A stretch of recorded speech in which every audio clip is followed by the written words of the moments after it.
અમેરિકાની ધરતી પરથી ત્યાં વસતા પ્રવાસીઓ માટે, ખાસ કરીને ડંકી રૂટથી ગયેલા લોકો માટે એક અત્યંત ચોંકાવનારો અને કાળજું કંપાવી દે તેવો સત્તાવાર અહેવાલ સામે આવ્યો છે, જેણે ટ્રમ્પ સરકારના કાનૂની શાસનની અંદર પ્રવાસીઓની સુરક્ષા પર બહુ મોટા સવાલો ઊભા કરી દીધા છે.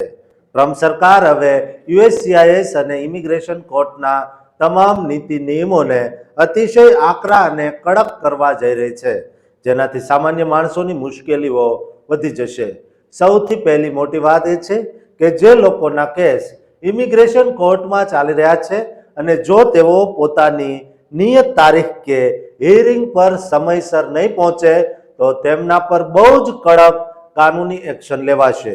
જો કોઈ વ્યક્તિ કોર્ટની તારીખ મિસ કરશે તો ઇમિગ્રેશન જજ તેની ગેરહાજરીમાં જ સીધો ડિપોર્ટેશન ઓર્ડર એટલે કે દેશ નિકાલનો આદેશ જાહેર કરી દેશે અને ત્યારબાદ આઈસની ટીમ ગમે ત્યારે તેને એરેસ્ટ કરીને સીધી ભારત ભેગો કરી દેશે. એટલું જ નહીં, કોર્ટમાં હાજર ન રહેવા બદલ પ્રવાસી પર પૂરો $18,000 એટલે કે ભારતીય રૂપિયામાં અંદાજે 15 લાખ રૂપિયા સુધીનો ભયાનક દંડ ફટકારવાની પણ મોટી તૈયારીઓ ચાલી રહી છે. આ સાથે જ તારીખ મિસ કરનાર વ્યક્તિના તમામ ઇમિગ્રેશન બેનિફિટ આગામી 10 વર્ષ સુધી કાયમ માટે બંધ કરી દેવામાં આવશે. એટલે કે તે 10 વર્ષ સુધી ગ્રીન કાર્ડ, સ્ટેટ્સ એડજસ્ટમેન્ટ કે ચાલુ અસાઇલમની ફાઇલનો કોઈ પણ કાનૂની લાભ બિલકુલ મેળવી શકશે નહીં. આ સિવાય જો યુએસસીઆઈએસમાં વર્ક પરમિટ, ગ્રીન કાર્ડ કે સિટીઝનશીપની કોઈ તારીખ હોય અને ત્યાં પણ જો કોઈ સમયસર ન પહોંચે તો તેની અરજી સીધી જ રદ એટલે કે ખારીજ કરી દેવાશે અને જો તેની પાસે કોઈ અન્ય લીગલ વિઝા નહીં હોય તો તેનો કેસ સીધો ઇમિગ્રેશન કોર્ટને મોકલીને તુરંત ડિપોર્ટેશન ઓર્ડર કાઢી દેવાશે. આ બધી કડકાઈ વચ્ચે એક રાહતના સમાચાર એ છે કે અગાઉ ટ્રમ્પ સરકાર એટલી આક્રમક હતી કે કોર્ટમાં આવતા લોકોને જ ઘટના સ્થળેથી આઈસની ટીમ દ્વારા એરેસ્ટ કરી લેવાતા હતા, પરંતુ હવે ફેડરલ કોર્ટે મોટો આદેશ આપ્યો છે કે હિયરિંગ પર આવતા પ્રવાસીઓની આવી ધરપકડ કરી શકાશે નહીં, જેથી દરેક લોકોએ ડર્યા વગર પોતાની તારીખ પર સમયસર પહોંચવું જ જોઈએ અને વકીલના ભરોસે બેસી રહેવું જોઈએ નહીં. જો કોઈ કારણસર તારીખ મિસ થઈ જાય તો 180 દિવસની અંદર પોતાના વકીલ મારફતે કોર્ટમાં મોશન ટુ રીઓપનનો કેસ કાનૂની રીતે દાખલ કરવો પડશે અને જો તમે તમારું ઘર બદલ્યું હોય તો નવું એડ્રેસ આપવા માટે 10 દિવસની અંદર જ ફોર્મ AR-11 ભરીને યુએસસીઆઈએસ અને ઇમિગ્રેશન કોર્ટમાં જમા કરાવવું બહુ જ જરૂરી છે. નહીતર જૂના એડ્રેસ પર નોટિસ જશે તો તેની પૂરી જવાબદારી તમારી રહેશે. બીજી મોટી ચિંતાજનક ખબર એ છે કે ઇમિગ્રેશન કોર્ટમાં અત્યારે 40 લાખથી વધુ કેસ પેન્ડિંગ પડ્યા છે, જેને બહુ જ ઝડપથી પતાવવા માટે ટ્રમ્પ પ્રશાસને માસ્ટર કેલેન્ડર હિયરિંગની નવી ખતરનાક યોજના બનાવી છે, જેના હેઠળ હવે ઇમિગ્રેશન જજ એક સાથે 80 થી 100 કેસોની સુનાવણી કરશે.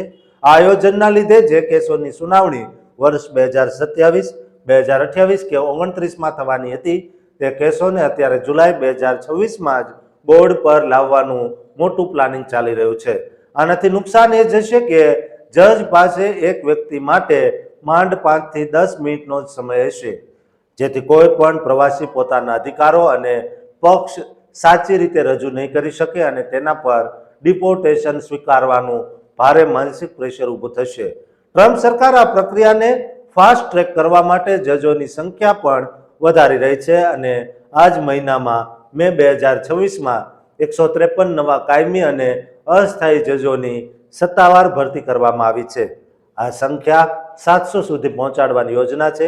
એટલું જ નહીં, તંત્રના આશરે 600 મિલિટરી વકીલોને પણ અનુભવ ન હોવા છતાં ટેમ્પરરી ધોરણે ઇમિગ્રેશન જજ તરીકે બેસાડવાની પ્લાનિંગ ચાલી રહી છે, જેથી ડંકી અને અસાઇલમના કેસોને બહુ જ આક્રમક રીતે ફટાફટ પતાવીને લોકોને મેક્સિમમ ડિપોર્ટ કરી શકાય.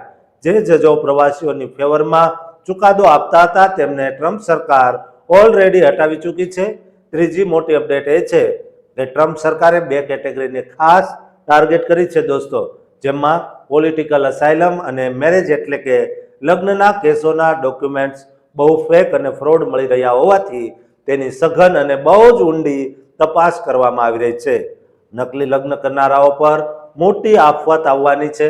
ટ્રમ્પ સરકારે સાફ કહી દીધું છે કે વર્ષ 2026ના અંત સુધીમાં અમેરિકામાંથી રેકોર્ડ બ્રેક સંખ્યામાં લોકોને ડિપોર્ટ કરાશે. આ ભયાનક સ્થિતિમાં ભારતથી ગયેલા ડંકીવાળા લોકોએ ખાસ સાવધાન રહેવું પડશે અને પોતાની હિસ્ટ્રી એકદમ સાફ અને ક્લીન રાખવી પડશે. તેમણે ત્યાં કોઈ પણ ટ્રાફિક નિયમ તોડવાનો નથી, કોઈની સાથે લડાઈ ઝઘડો કરવાનો નથી અને મોલ કે દુકાનોમાં થતી નાની મોટી ચોરીઓથી બિલકુલ દૂર રહેવું પડશે. કારણ કે અમેરિકન ઇમિગ્રેશન લોયર્સ એસોસિએશનનું માનવું છે જે લોકો પાસે પોતાના વકીલ નથી, તેમની ક્રિમિનલ હિસ્ટ્રી ખરાબ છે, તેમને સરકાર સૌથી પહેલા નિશાને લઈ રહી છે. જેથી આપણા ગુજરાત, હરિયાણા, પંજાબ આ તમામ ભારતીયોએ ત્યાં બહુ જ કાયદેસર રીતે રહેવું પડશે અને પોતાની ઓનલાઈન તારીખો કોર્ટની હંમેશા સતત ચેક કરતા રહેવું પડશે. દોસ્તો, તમે પણ જો કોઈ નાનું મોટું ફ્રોડ કર્યું હોય તો અત્યારથી જ સાવધાન થઈ જજો, નહીતર ગમે ત્યારે તમારે પણ ડિપોર્ટ થવું પડશે. માટે આવી નાની મોટી ભૂલો કરનારને આ વિડીયો મોકલજો અને આ ચેનલને સબસ્ક્રાઇબ કરવાનું ચૂકતા નહીં.